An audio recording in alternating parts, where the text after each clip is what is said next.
ようございます。ミントです。リナです。8月3日月曜日、海外テックニュースです。今朝は5本です。トップは、AI 研究者のアンドレイ・カーパシー氏が公開した実験です。小説の冒頭の一段落だけを渡した AI が2時間動き続けて、ブラウザで動く 3D の世界を作りました。今朝の5本に通じるのは、出てきた数字や成果物が実際には何を数えたものなのかという点です。順にお伝えします。AI 研究者のアンドレイ・カーパシー氏本人の投稿によると、詩は小説、指輪物語の冒頭の一段落だけを AI モデルのクロード、オーパス5に渡し、Web の 3D ライブラリで描画するように依頼しました。モデルはおよそ2時間動き続け、5500行のコードを書いて、文章の内容を 3D 空間に配置し、動かしました。与えた予算は100万トークン、およそ10ドルだと詩は書いています。2時間分の作業を本人はどうやって確かめたのでしょうか。出来上がったものはカーパシー氏のサイトで公開されていて、ブラウザで実際に動かせます。氏自身は少し不格好だけど楽しいと評しています。同じ投稿で氏が挙げているのが、今のモデルは自分が作ったものを自分で確かめるのが苦手だという点です。人間なら画面を見て気づく崩れも、モデルはスクリーンショットを撮って眺める以外に手がありません。まだ分かっていないのは、この先どこまで長い作業を任せられるのかです。氏はこれ以上の具体的な計画には触れていません。続いて、AI を動かす電気の話です。AI インフラ企業のクルーソーの公式発表によると、同社は小型モジュール炉を開発するアーロアトミクスと戦略提携を結びました。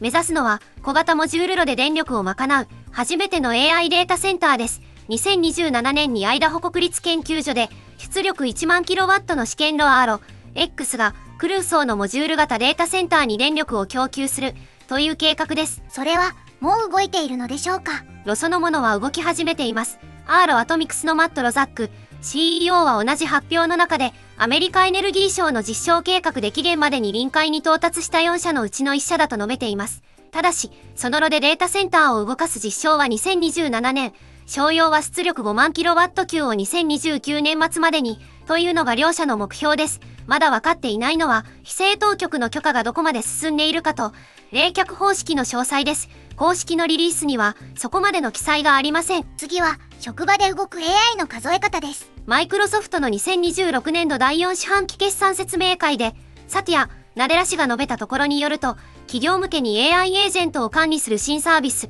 エージェント365に、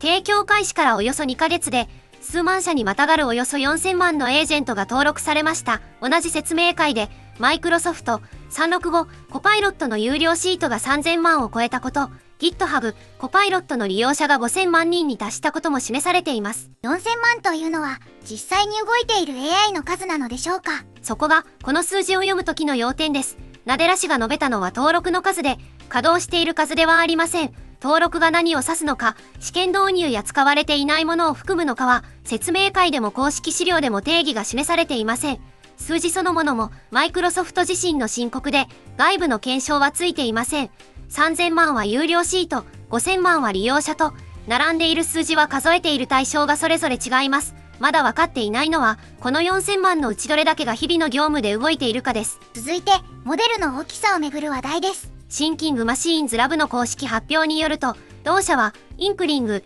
スモールを公開しました。2週間前に出した先行モデルのおよそ4分の1のパラメータ数です。テキスト、音声、画像を扱えて、文脈の窓は最大100万トークン、重みはアパッチ 2.0 ライセンスで全て公開されています。4分の1に減らして、成績はどれくらい落ちたのでしょうか。第三者機関のアーティフィシャルアナリシスが公表している総合指標では、先行モデルが41点、今回の小さい方が40点で、その差は1点です。推論とエージェント的なコーディングの項目では、小さい方が上回ったと公式発表は説明しています。まだ分かっていないのは、この効率をどうやって実現したのかです。学習データの構成も、手法の詳細も公表されていません。最後は、コンテストのルールの話です。米オハイオ州の地元テレビ局の報道によると、州フェアのポスター大会で、AI で生成した作品が最優秀賞と賞金1000ドルを獲得しました。応募は全部で38件、そのうち AI の使用を申告したのは7件でした。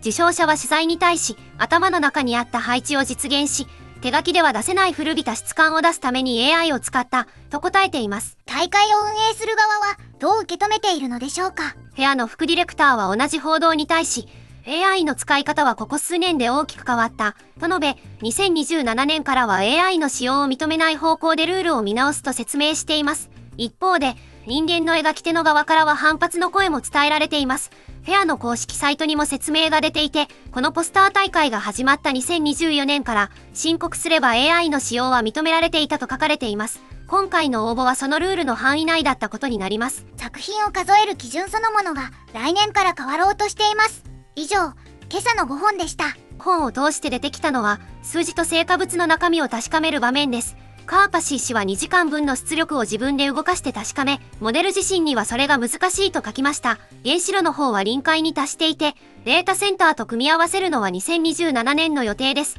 マイクロソフトの4000万は登録の数で、稼働の数ではありません。モデルの成績は第三者の指標で並べられ、コンテストは数え方そのものを見直そうとしています。発表された数字が何を数えたものかを一言で言えるかどうかが、そのまま受け取り方を決めそうです。海外テックニュース、8月3日でした。ミントでした。